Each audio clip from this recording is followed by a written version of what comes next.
नमस्कार, मैं अमेरिका योग गुरु शालिनी, चंद्रगुप्त चाणक्य की पावन धरती की बेटी शालिनी, गोविंदपुर नवादा की पुत्री शालिनी, आपके प्रिय नेता पूर्व शिक्षा राज्य मंत्री प्रोफेसर के.वी. प्रसाद की बिटिया शालिनी और अपने सानिध्य मात्र से इन लोगों के मुरझाए चेहरे पर एक हंसी ले आने वाली, खुशी ले आने वाले आपके युवा नेता आनंद प्रिय देव की बहन शालिनी आज के एपिसोड में आपका हार्दिक अभिनंदन करती हूँ, स्वागत करती हूँ। चुनाव की चर्चा के अपने पहले एपिसोड में मैंने आपके युवा नेता आनंद प्रिय देव का जिक्र किया था। तत्पश्चात काफी मित्रों का फोन आया कि वो विस्तार से आनंद के बारे में जानना चाहते हैं। तो मैंने कहा चलो आज के एपिसोड में मैं आपको सुना देती हूँ आपके दिलों की धड़कन आनंद प्रिय देव की एक छोटी सी कहानी। आज से करीब 40 साल पहले अपने दो जवान, बलिष्ठ और होनहार पुत्रों की असमय मृत्यु से शोक में डूबे हुए बाबा सुखदेव ने जब अपने एकमात्र पुत्र के पुत्र होने की खबर सुनी तो उन्होंने जैसे भविष्यवाणी को अपनी आवाज दे दी, आनंद आ गया, आनंद आ गया। और दादा के उस पोते का नाम रखा गया आनंद, आनंद प्रिय देव। बाबा सुखदेव जैसे आनंद के आने की ही राह देख रहे थे। पुत्र वियोग में विदीर्ण आनंद के दादा दादी को देखकर लगता था जैसे एक बार फिर नियति श्रवण कुमार के माता पिता की कहानी दोहरा रही है। और फिर बहुत ही जल्द अपने पुत्र प्रोफेसर के.वी. प्रसाद और पौत्र आनंद के लिए असंख्य आशीर्वाद छोड़कर आनंद के दादा दादी ने इस दुनिया का त्याग कर दिया। जिस प्रोफेसर के.वी. की मेधा की चर्चा पूरे नवादा में होती थी, जिन्हें चलती फिरती डिक्शनरी कहा जाता था, जिसके आईएएस बनने के सपने पर किसी को अविश्वास न था, वो प्रोफेसर के.वी. अपने माता पिता और दोनों भाइयों के चले जाने के पश्चात पूरी तरीके से अनाथ हो गए। और फिर उन्हें अपने और अपने भाई के बच्चों को सहारा देने के लिए ज्वाइन करना पड़ा प्रोफेसर का पद एक कॉलेज में। लेकिन बादल कितने भी घने हो, सिरे को कब तक ढक सकता है भला। Professor KV. को गवारा न था कि पूरी जिंदगी बस यूं ही गुजार दूं। और तब लोगों की आंखें आश्चर्य से फटी की फटी रह गई जब इस नवयुवक ने गोविंदपुर चुनाव क्षेत्र का बंटा धार कर चुकी विधायिका के खिलाफ मोर्चा खोल लिया और अकेले ही बिना किसी पॉलिटिकल सपोर्ट या बैकग्राउंड के केवल अपनी बुद्धि और विद्या के बल पर चुनाव लड़ने का साहस दिखाया। एक साधारण से गांव में पैदा हुए प्रोफेसर के.वी. प्रसाद का प्रोफेसर से मंत्री बनने का सफर अनूठा ही था।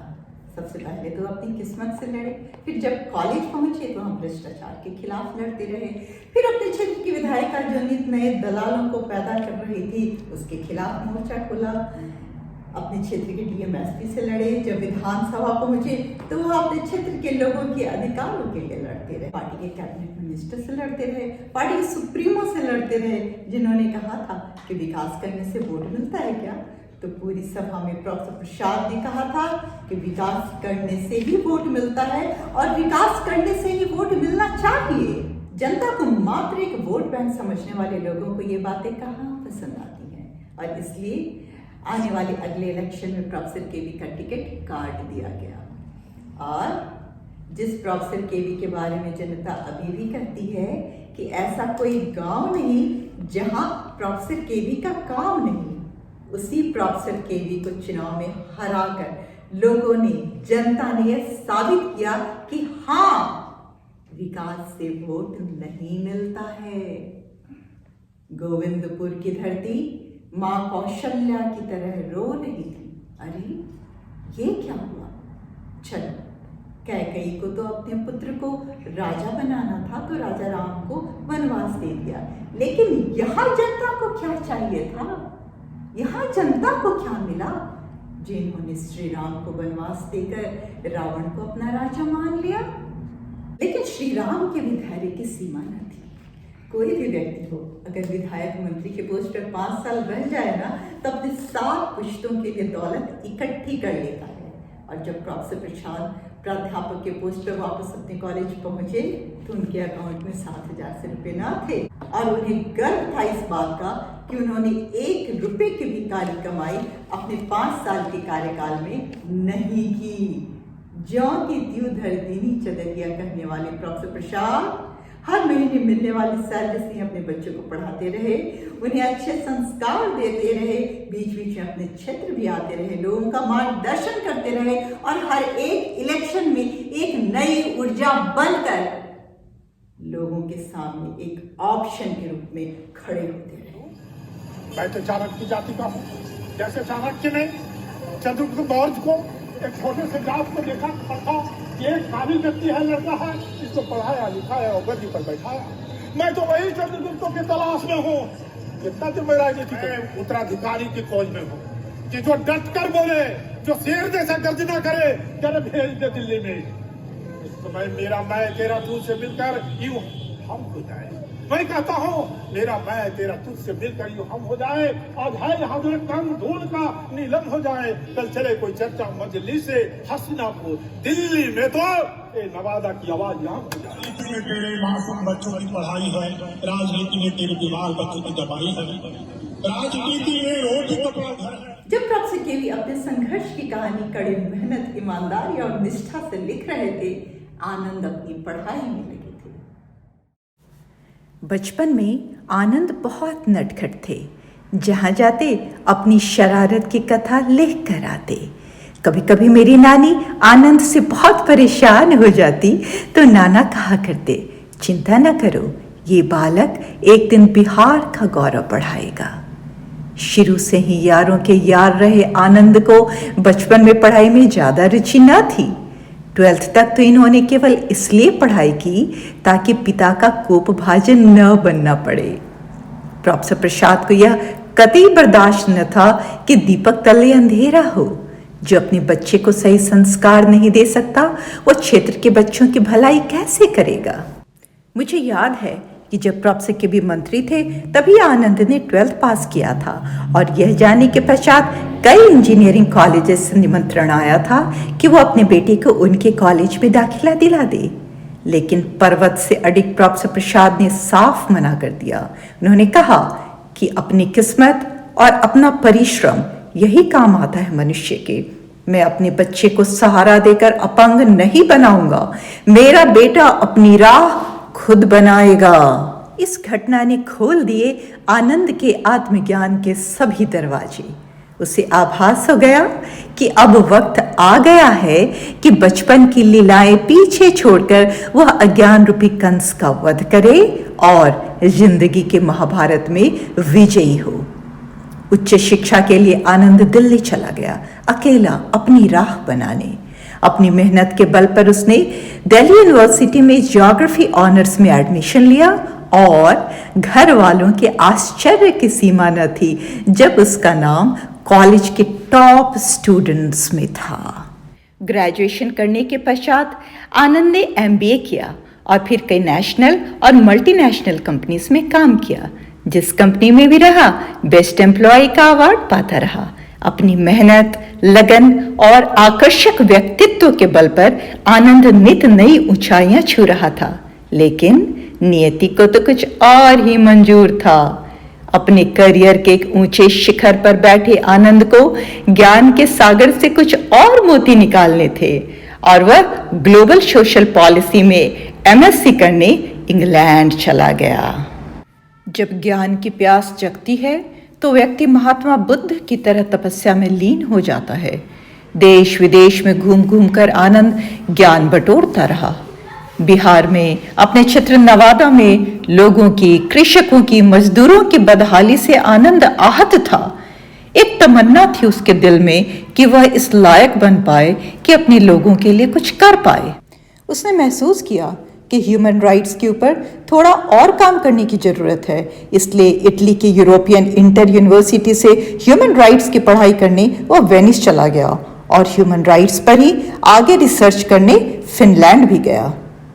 अपनी सकारात्मक सोच और कुछ कर गुजरने की तमन्ना लिए आनंद ने करीब 70 देशों की यात्रा की, कितने ही इंटरनेशनल ऑर्गेनाइजेशंस के साथ काम किया और साथ ही साथ लोगों को आगे बढ़ने की प्रेरणा भी देता रहा। अमेरिकन कंपनी मेडिक मोबाइल में एशिया हेड बनकर आनंद ने child and mothers health, community health के ऊपर अपना सराहनीय योगदान दिया। आनंद ने आनंदा फाउंडेशन के नाम से अपना एनजीओ भी खोला और साथ ही खोल दी अपने दिल के द्वार गरीब बेसहारों के लिए, कितनी ही योजनाएं लेकर, छात्रवृत्ति की सुविधाएं लेकर। और फिर एक बहुत बड़ा अवसर मिला आनंद को एनजीओ कंपनीज की सिरमौर समझे जाने वाली अमेरिकन कंपनी ग्रामीण फाउंडेशन में काम करने का। आनंद ने इस कंपनी में आकर जैसे अपना सर्वस्व न्यौछावर कर दिया था कंपनी का मिशन, उद्देश्य पूरा करने के लिए, mission to create a world without poverty and hunger.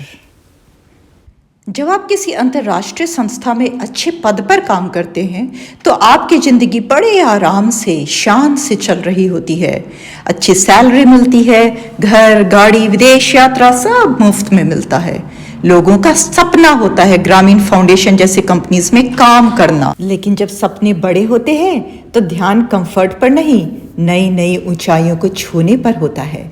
जैसा कि स्वामी विवेकानंद कहते थे, comfort is not the truth of life. Arise, awake and sleep not unless you achieve your goal. बरसों की कड़ी मेहनत से, देश विदेश के अनुभव से परिपक्व होकर वही यारों का यार आनंद आज आपके सामने है, ग्रामीण फाउंडेशन में इस्तीफा देकर और जनता के लिए कुछ कर गुजरने की तमन्ना लेकर। दूसरे दलों के दलदल में न फंस आनंद ने अपने पिता के साथ मिलकर एक नया दल बनाया है, राजनीतिक चेतना दल, ताकि सोए समाज में एक नई चेतना पैदा की जा सके, लोगों के दिल में एक नई ऊर्जा भरी जा सके, सोए हुए सपनों को साकार किया जा सके। अपनी मातृभूमि को प्यार से सजाने, संवारने और समृद्ध करने की इच्छा लिए आपका युवा नेता आनंद आज आपके सामने है। सारी संपदा लूटकर जिस धरती को सत्ता के दलालों ने रेगिस्तान बना दिया, उसी धरती पर हरियाली का सावन लिया आनंद आज आपके सामने है। गुलाम भारत को आजाद कराने हेतु नेताजी सुभाष ने आह्वान किया था, तुम मुझे खून दो, मैं तुम्हें आजादी दूंगा। आज इतिहास दोहरा रहा है। प्रजातंत्र के मालिकों से आनंद भी वही आह्वान कर रहा है कि तुम मुझे साथ दो, तुम मुझे वोट दो, मैं तुम्हें आजादी दूंगा। अशिक्षा से, बेरोजगारी से, पिछड़ेपन से, सत्ता के दलालों से तुम मुझे अपना विश्वास दो, मैं तुम्हें स्वर्णिम विकास दूंगा। मातृभूमि को विश्व के मानचित्र पर प्रतिष्ठित करने के मेरे सपनों को तुम साकार करो और मैं तुम्हारे सपनों को नई नई ऊंचाइयों पर ले जाऊंगा। कई लोगों ने पूछा कि बिहार में हर बात तो जात से शुरू होती है, इस आनंद प्रिय देव की जात क्या है? तो ऐसे लोगों को बड़ी विनम्रता के साथ मैं कहना चाहूंगी कि देखो, वोट न देना हो मत दो। अगर अशिक्षा अनाचार के गंदे नाले में नहाते रहना हो कोई बात नहीं, लेकिन आनंद की जात न पूछना, क्योंकि सुख समृद्धि लाने वालों की कोई जात नहीं होती। सारे जगत को खुशबू से महकाने वाले पुष्पों की कोई जात नहीं होती। मातृभूमि पर मर मिटने वाले भगत सिंह, सुखदेव जैसे फौलादों की कोई जात नहीं होती। वैसे तो छद्मवेश में दलाल हमेशा से घूमते आए हैं, चंद सिक्कों के लोभ में समाज को जाति और धर्म में बांटते आए हैं। लेकिन सावधान रहना प्रजातंत्र के मालिकों, इस 2020 इलेक्शन में अगर कोई भी व्यक्ति आपको जाति और धर्म की दुहाई देकर बरगलाने आए तो समझ लेना कि वो दीमक आपकी और आपके बच्चों की किस्मत चाटने आया है। जैसे कि जब आपका बच्चा बीमार पड़ता है तो उसे मौत के मुंह से निकालने वाले डॉक्टर की आप जात नहीं पूछते। आपके बच्चों को जो अच्छी शिक्षा दे, इंसान बनाता है, उस शिक्षक की आप जात नहीं पूछते। उसी तरह से आपके रेगिस्तान बन चुकी भूमि पर जो विकास की गंगा बहाने को आतुर है, उस उम्मीदवार की आप जात न पूछना। जात के खूंटे में बंधकर अपने बच्चों का भविष्य अंधकारमय मत करना। जात रूपी दारू पीकर मां बहनों की इज्जत नीलाम न करना। देखो, अगर देख सको तो आनंद की योग्यता देखना। जो मेरे साथ वो मेरा हाथ कहने वाले आनंद के इरादे देखना। याद है आपको अपने बुजुर्गों का आशीर्वाद? खुश रहो, आनंदित रहो। सबके चेहरे पर मुस्कान लाने वाले आनंद की भी देखो, जात पूछकर अपने बुजुर्गों के आशीर्वाद को अपमानित ना करना। आनंद हम सबकी जरूरत है। नवादा गोविंदपुर ही नहीं, आनंद तो समस्त बिहार की समृद्धि का शुभ मुहूर्त है। जय आरसीडी, तय आरसीडी। सुना ये भैया टॉर्च छप बटना दबई हो, बटना दबैया चाचा बटना दबई हो। आनंद भैया के हो चाचा विधायक बनई हो, विधायक बनई हो, विधायक बनई हो। सुना ये भैया टॉर्च छप बटना दबई हो। आनंद भैया के हो चाचा विधायक बनई हो। विरोधियन के लागल पोखरिया हो, अब की आनंद भैया के बढ़िया। आज के एपिसोड के लिए बस इतना ही।